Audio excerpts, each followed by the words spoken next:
Hello, my name is Annette Ramos, and I am the Executive Director of the Rochester Latino Theater Company. Over the next 3 to 5 years, I will continue to do advocacy work for inclusion and diversity training.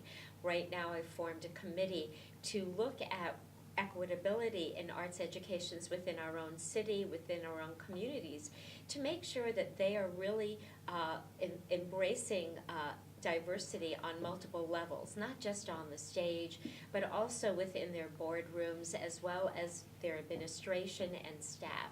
The reason I wanted to come to the NILAC Leadership Institute was really around the idea that I was looking for cohorts in other cities across the country that are doing the work that I really want to do.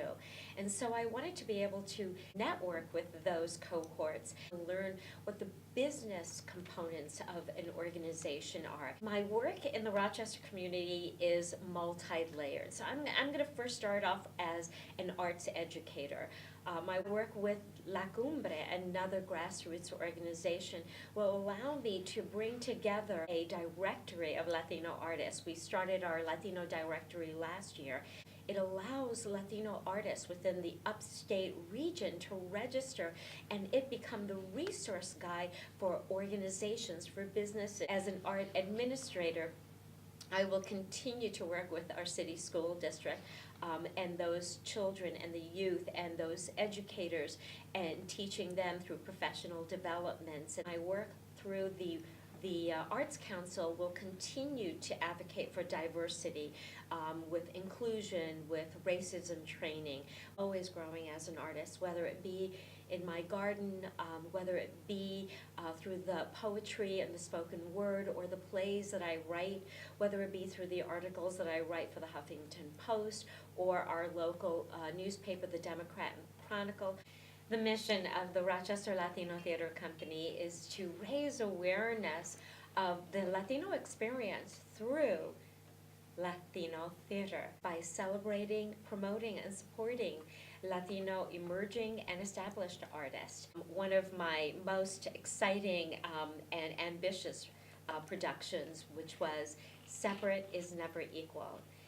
It tells the story of Sylvia Mendez and her family in California who were part of overturning segregation in the state of California.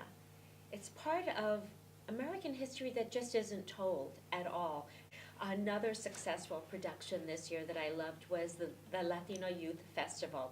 From a 6-year-old little boy who did a Peruvian dance to amazing emerging spoken word artists to beautiful dance companies that came and shared and talented singers. We did 2 other special pieces this year. The one that I want to address specifically is the domestic violence piece. We had a local Latino woman who wrote her story of recovery, and we were able to take her book and condense it into a narrative piece. And we had 4 Latina women across the generational gap who infused and told her story in a way from each of those different perspectives. We had spoken word poets who wrote pieces around how the family gets impacted through domestic violence. And then we had an incredible Latino youth dancer who performed a piece which embodied the essence of that physicality of domestic violence. And then we capped off the year with a wonderful holiday celebration of Latino arts and culture. What was exciting about that piece was that we were able to have a crossover of audience participation. We had non-Latinos that came and really immersed themselves in the 3 Kings Day pieces and elements. It was truly a family experience. For the Rochester Latino Theater Company to come through the challenges and the wonderful opportunities to grow really means about forming and developing an infrastructure, that organizational skill set that I'm still new and learning. I think that that's going to definitely help the organization as well as help the greater Rochester community as I begin to bring forward, and those who are joining me bring forward that real inclusive Latino arts experience.